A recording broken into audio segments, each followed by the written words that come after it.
सारी की सारी रूहें, हदीस शरीफ में इरशाद फरमाया, सारी रूहों को रब करीम ने पैदा किया और सारी रूहों को पैदा करने के बाद वो रूहें अंधेरे में थी। याद रखिए, ज़मीन की फितरत क्या है? ज़मीन अपनी नेचुरल के अंदर, ज़मीन का खत्ता है, ज़मीन कुर्रा ज़मीन जिसे हम कहते हैं, ये अपनी फितरत में क्या है? फितरत में उसकी दो, फितरत में क्या है? ये दो चीज़ों पर है, एक अंधेरा और एक सर्द। क्या है? अंधेरा है, शदीद अंधेरा, खूब अंधेरा, और दूसरा सर्द, शदीद तरीन जो है, सर्द शदीद। बाकी जो मामलात है जितने भी, इसमें पानी का आना और इसमें मतलब बिजली का पैदा होना, आग का पैदा होना, हवाओं का चलना, ये एक निज़ाम अलग है। इसका ताल्लुक ज़मीन की जिन्स से नहीं है। ये पानी जो है ये ज़मीन की जिन्स से नहीं है, ये सिर्फ निज़ाम के तहत है। तो निज़ाम जो है, ये सूरज चांद तारे जो भी एक निज़ाम है जो दिन रात जो चल रहा है, तो ज़मीन अपनी फितरत में क्या है? बिल्कुल जो है वो।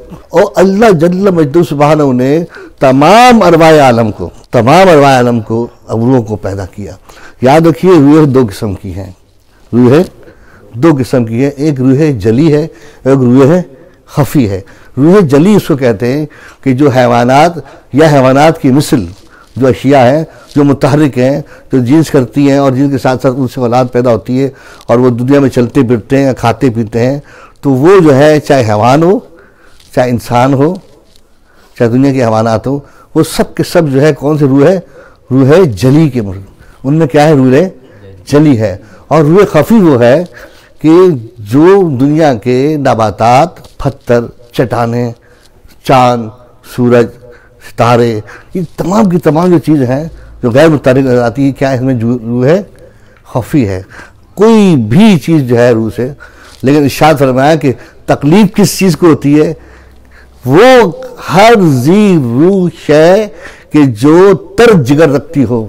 नहीं, फ़िक़ा ने बड़ा अच्छा मतलब फैसला मुरतब किया है, हर वो जी रूह जो तर जिगर रखती हो उससे तकलीफ भी होती है। जब आप किसी को तकलीफ पहुंचाना चाहो तो समझ लो पत्थर या कोई भी, पत्थर भी, हम कहेंगे पत्थर भी रूह है, पौधों में भी रूह है ना, तो फिर कोई तकलीफ होगी या नहीं होगी? तो उसकी शान क्या बयान की है रसूलुल्लाह सल्लल्लाहु अलैहि वसल्लम ने कि हर वो जी रूह कि जो तर जिगर रखती हो उससे तकलीफ पहुंचाओगे तो तकलीफ होगी। अब मक्खी तर जिगर रखती है? नहीं रखती, मक्खी में तर जिगर नहीं होता। ठीक है, जैसे अक्ल है, अक्ल किस चीज़ में पाई जाती है? अक्ल की शर्त है, अक्ल की भी शर्त है, जिसकी जानवर की, जिसकी रीढ़ की हड्डी पाई जाएगी, जिसमें रीढ़ की हड्डी पाई जाएगी उसमें दिमाग पाया जाएगा, जिसमें रीढ़ की हड्डी नहीं होगी उसमें दिमाग नहीं होगा। तो रीढ़ की हड्डी किसमें होगी? तर जिगर वाले में होगी। और तर जिगर को तकलीफ पहुंचाना ममनू है, किसी तर जिगर को तकलीफ। सब बड़ा निज़ाम दिया है, ये इसको साइंस समझ सकती है, समझ सकती है, उसकी समझ से बहुत बहुत वहां पर मीलों मील ऊपर से गुजर जाएगी उसको समझ क्या होती है, कौन सी बात है। और इसीलिए इस्लाम ने जानवरों के हुकूक पेश किए हैं, परिंदों के हुकूक पेश किए हैं, और हर चीज का हक पेश किया है, हर चीज का हक रखा है, जमीन का हक रखा है, हर चीज का हक रखा है। चांद सूरज तुम्हारे ताबे किए, तुम्हें सिखा दिया कि औकात इनसे करो। ये तमाम कायनात अल्लाह ने मुसख्खर करके किस्सा रख दिए अपने नबी के हथेली पर रख दिए। कहाँ रखिए? हथेली पर रख दिए। देखिए अल्लाह का रसूल ये कहते हैं कि हम दुनिया शान पे जाएंगे, वो जाएंगे, हथेली पर रख दिए है। तो अब मैं असल बात की तरफ आता हूँ कि रूह है रब जलील ने कितनी कब पैदा की है? एक वक्त पे पैदा की है। सारे इंसानों की रूह है एक वक्त पे पैदा की है, और एक वक्त पे रूह पैदा करने के बाद रब जलील ने अपना नूर उन पर फेंक दिया है। हदीस शरीफ क्या फरमान पर क्या फेंका है? नूर फेंका उन पर, नूर ढेला उन पर जो है। तो कुछ रूहें ऐसी थी, कुछ रूहें ऐसी थी कि जो पूरी की पूरी नूर में नहा गई। और नूर क्या था? वो नूर हिदायत था। किस चीज़ का नूर था? नूर हिदायत था। वो नूर हिदायत था, और नूर हिदायत जब फेंका गया मखलूक पर, रब जलील ने फेंका, तो सारी की सारी रूह पर आया। तो कुछ रूहें उससे मुकम्मल नहा गई। वो कौन बन गए? इन्नी जाइलुन फिल अर्द खलीफा व इज़ अख़ज़्ना मीसाक़म मिनन नबिय्यीन इन्नका लमिनल मुरसलीन अला सिरातिन मुस्तक़ीम। वो जमात बन गई। किसकी? अंबिया की जमात बन गई, मुरसलीन की जमात बन गई, जो नूर में सरापा पूरे नूर में नहा गए। ऐसा नहा नूर में कि रब जलील ने जमीन की मिट्टी को हराम करार दिया कि जमीन की मिट्टी मेरे इन नूरानी जिस्म वालों को, इन अंबिया को, इन मुरसलीन को तुझे खाने की इजाजत नहीं है, तुझे खाने की इजाजत नहीं है, इनके बदनों को न खाना। इसलिए अंबिया, मुरसलीन, तमाम अंबिया इकराम जो है इनके अजसाम को, जिस्म अतहर को जमीन की मिट्टी खा नहीं सकती, वरना अल्लाह जल्ल सुब्हानहू ने जमीन की मिट्टी को ताकत दी है कि जब कोई इंसान उस मिट्टी के अंदर डाला जाए तो उसको क्या करनी है, उसको जज़्ब करना शुरू कर देती है, उसको खाना शुरू कर देती है। इसलिए रब ने फरमाया मिनहा खलकनाकुम व फीहा नुईदुकुम, हमने तुम्हें इस मिट्टी से पैदा किया और इसी में लौटा रहे हो। व मिनहा नुखरिजुकुम तारतन उखरा, और कल बरोज़ क़यामत हम तुम्हें इसी मिट्टी से फिर उठाएंगे। ये मिट्टी जो बदनों को एब्जॉर्ब कर लेती है, खा लेती है, ये इसको क्या करेगी, इसका हक है, इसका हक है कि उन बदनों को वापस करेगी, बदनों को वापस करेगी, घुल जाएगा और उसके बाद क्या है, लोग डराते हैं हमसे कि भाई आप लोग जो है तहरीक इस्लाम वाले हुकूमत के खिलाफ, यहूदियों के खिलाफ क्या क्या बोल जाते हैं। मुझे भी लोग बोलते नाम लेने के भूल जाते हैं। वो भाई कम से कम ISI को तो मत बोलो, GH को मत बोलो। GH क्यों, ISI? अरे खुदा की कसम हमारे आँख का एक बाल भी नहीं रहता उनसे, हमारी आँख का एक बाल नहीं रहता। हम तो अल्लाह ने वो दिया है, वो बातें बता दी है शरीयत ने हमें कि किसी से डरने की जरूरत ही नहीं है। रब करीम वो कादिर मुतलक, वो कायनात का बनाने वाला खालिक और मालिक, एक बर्क जो है, एक युकादुल बर्क, एक बर्क जब ये चमकता है जब ऊपर, और जब बिजली चमकती है तो दिल दहल जाते हैं, दिल दहल जाते हैं। उसके कहर का अंदाजा कोई क्या करेगा। तो बिजली की जो दहलने की आवाज है बर्क, युकादुल बर्क, वो इंसान बर्दाश्त नहीं कर सकता तो उसका कहर कोई क्या बर्दाश्त करे। हमें किससे डराते हुए, इंसान के किए से। इंसान कर क्या सकता है, इंसान किसी को क्या मारेगा, क्या करेगा, कितना मारेगा, कितना करेगा, भाई ये बेकार की बात है। कोई मारेगा, अम्र रब्बी है। जब करबला सजदा होगा, करबला क्यों सजा, क्या किया, यजीद ने अपनी जहन्नम कमाई, उबैदुल्लाह बिन ज़ियाद ने क्या किया, अपनी जहन्नम कमाई। बात ये थी कि अल्लाह ताला ने मुकाम उनको देना था, उनका मुकाम मिल गया, उनको मुकाम देना, सब्र दिखाना दुनिया को। तो ये हम इससे डरने की कोई बात नहीं। तो जल्ल मजदू सुबहानहू ने सारी की रूह पर क्या बेका उंडेल दिया नूर हिदायत। ये बहुत बारीक हदीस है और बहुत गहरे मुताले से, और इस हदीसों का बयान करना हर एक बस की बात ही नहीं है। जो मैं हदीसें बयान कर रहा हूँ ना, इतनी बारीक हैं कि इनको याद करना, इतनी बारीकियाँ बताना हर आलिम की बस की बात नहीं है। कि कहते भी डरता है यार, बड़े बड़े मामलात हैं, मैं कह दूं कि आगे पीछे मुझे, तो ये हमने अब अपने सीने पका पका के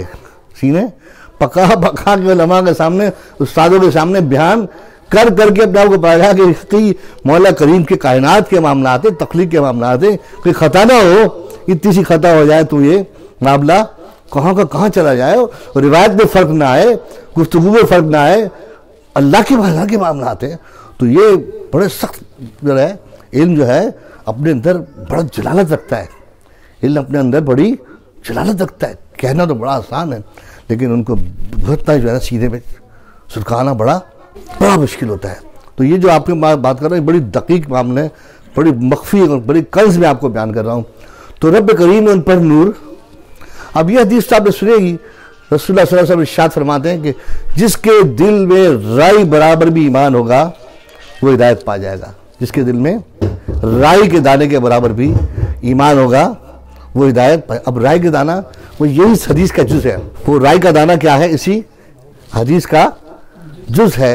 अब वो नूर जब उंडेला गया तो कोई नहा गया। अब फिर उसके बाद कोई क्या हुआ, किसी को एक राई के दाने के बराबर मिला। इंतहा क्या थी, सबसे कम किसको मिला, एक राई के दाने वाले को मिला। और सबसे ज़्यादा किसका मिला, अंबिया अलैहिस्सलाम को। इसलिए क्या फरमा दिया, नफ्स की 3 अक़साम करवा दी। कितनी अक़साम फरमा दी, नफ्स की 3 अक़साम। नफ्स अम्मारा, कौन सा नफ्स, नफ्स अम्मारा 3 किस्में। नफ्स लव्वामा, कौन सा नफ्स, याद कर लो इसको, नफ्स लव्वामा। तीसरा नफ्स मुतमइन्ना, तीसरा लफ्ज़ नफ्स मुतमइन्ना। 3 अक़साम कर दी। फुक़हा ने इस हदीस के तहत कितनी दर्जे कर दिए? 3 दर्जे कर दिए, किसमें? आसानी के लिए। और यूँ अगर दर्जा बंदी में जाएंगे तो उसके बाद जो है मोमिन है, मुसलमान है, फिर मोमिन है, मोमिन का मुत्तकी है, फिर उसका शहीद है, फिर जो है औताद है, इसका फिर जो है अब्दाल है, फिर कुतुब है, फिर सिद्दीक है, फिर गौस है। ये दर्जात अंबिया अलैहिस्सलाम के बढ़ते जाते हैं। मिन नबीना व सिद्दीकीना व शुहदा व सालिहीन व हसुन उलाइका रफ़ीका ज़ालिकल फ़ज़्लु मिनल्लाह। रब्बी करीम फरमा रहा है, तो कहते हैं सब इंसान बराबर है। माशअल्लाह, सब इंसान क्या है? बराबर है। नहीं भाई, वो मिट्टी के बराबर है, लेकिन अल्लाह की बारगाह में सब बराबर। तो जमहूरियत कहाँ से आ गई? थू जमहूरियत पर ऐसी जमहूरियत पर तुफ है जो नबी का भी हक बराबर समझे और एक बेहश्ती पानी भरने का हक भी बराबर समझे अल्लाह की बारगाह में। कौन सा हक? फहम फरासत का हक, खाने का हक नहीं बात कर रहा, रोटी की बात नहीं कर रहा। कौन सा हक? फहम फरासत, हिकमत और दानाई और साफ का हक बराबर समझे। जो क्या समझे? और साफ का हक जो बराबर समझे। लाज खुदा की उस निज़ाम पर, वो शैतानी निज़ाम है। इसलिए जमहूरियत शैतानी है। जमहूरी अमल क्या है? खालिश शैतानी अमल, दज्जाली अमल है कि और साफ की कोई कदर ही नहीं है, बस कुछ कहते ही नहीं है। वाह वाह वाह वाह, बस कुछ कहते ही नहीं है, बस के कोई मायने नहीं है। किसी बुजुर्ग ने कहा कि बस, कहते हैं वो सामने 4 लोग बैठे हुए हैं, चक्का चारों को घुसा मारो तुम्हें पता चलेगा बस क्या होता है। बस क्या होता है? एक को जाके पहले को मारा, उसने पकड़ के 2 लगा दिए उसने क्या किया? 2 लगा दिए एक के बदले में। उसने दूसरे को मारा, उसने कहा भाई क्यों मार रहा है? उसने कहा कि यार थोड़ा लिहाज करो। चौथे ने कहा भाई हाथ पकड़ के चूने लगा, क्या आपके हाथ की हड्डी में लगा तो नहीं मेरा जिस्म? आपकी हड्डी पर ब्रदर लगा तो नहीं? आपके हाथ को चोट तो नहीं है मुझे मारने से? तो बस बराबर थोड़ी होते हैं, बस बराबर नहीं हुआ करते, बस अपने अपने बस हुआ कर, हर एक का अपना अपना बस होता है। तो और साफ के अंदर सब बराबर हो जाएंगे तो फिर तो कायनात, फिर तो रब करीम की आयत का इनकार हो जाएगा। मिन नबिय्यीना व सिद्दीकीना व शुहदा व सालिहीन व हसुन उलाइका रफ़ीका। अल्लाह जब रब फरमा रहा है कि मेरे जो है अंबिया, मेरे सिद्दीक, मेरे नेक बंदे, शहीद, ये सब दर्जात है। लेकिन फिर सब क्या है? ज़ालिकल फ़ज़्लु मिनल्लाह, ये अल्लाह का फजल है। तुम क्या सब साथी, आप एहसन साथी हो। लेकिन और साफ के अंदर जब आओगे तो फिर क्या है? मरदूद है जमहूरियत, क्या है? और साफ के अंदर आओगे तो जमहूरियत क्या होगी? मरदूद हो जाएगी। तो सबसे अव्वल दर्जा रब करीम ने दिया उस जमात को कि जो पूरा नूर में नहा गया, जिनके लिए हम कहते हैं हाँ तेरी नस्ल पाक में है बच्चा बच्चा नूर का, तू है नूर तेरा सब घरा नूर का। फिर उस नूर से हिस्सा भी मिला। हाँ क्या मिला? हिस्सा ही मिला। हो मुबारक तुमको ज़ुन्नूरैन जोड़ा नूर का हिस्से 8 है। देखो सरापा नूर और फिर नूर के हिस्से तकसीम है। नूर की सरकार से पाया दुशाला नूर का, नूर की सरकार से पाया दुशाला नूर का। हो मुबारक तुमको ज़ुन्नूरैन जोड़ा नूर का। ठीक क्या है? तकसीम, नूर की तकसीम दर तकसीम होते किसी को क्या मिला? एक राई के दाने के बराबर मिल गया। जिसको राई के दाने के बराबर भी मिला वो सईद है।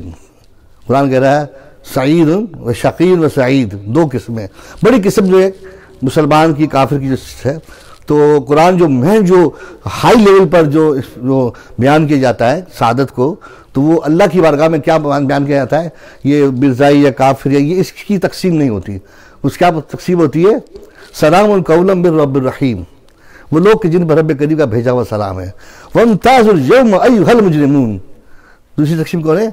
वम्ताज़ुल यौम अय्युहल मुजरिमून सईदुन व शक़ी, जिस दिन मुजरिमों को अलग कर दिया जाएगा ईमान वालों से। और शहीद शहादतमंद और शक़ी जिनके दिल में शकावत कुफ्र है, मैं ना मानूँ और दूसरे मानने लगे क्या क्या मानूँ, सब कुछ मानूँ। अरे जो मनवा लो हमसे, जो मनवाना है। नबी रूह है बेशक रूह है, वो करीब है बेशक करीब है, हम वो कासिब है बेशक कासिब है। भाई क्या मनवाओगे? नबी को साफ मनवा लो जो मनवाना नबी को साफ में। हम कहीं पर भी, क्योंकि बनाया किसने वो साफ? नबी को साफ बनाया किसने है? अल्लाह ने, रब्बे करीम ने साफ बनाया और हम उन पर एतराज़ करें? अल्लाह, इससे बड़ी बदबख्ती हो नहीं सकती। कायनात की इससे बड़ी बदबख्ती हो नहीं सकती। और साफ पर लड़ते हो, और साफ तो तुम्हें पता ही नहीं है। और फिर बात है कि और साफ तो खासे मोमिन का है, और साफ तो फहम, फरासत, हिकमत, दानाई किसके पास है पता है आपको? ईमान का हिस्सा है। फहम, फरासत, हिकमत, दानाई, दूरअंदेशी, ये क्या है? सब किसका हिस्सा है? ईमान की अक़साम है। ईमान की अक़साम है।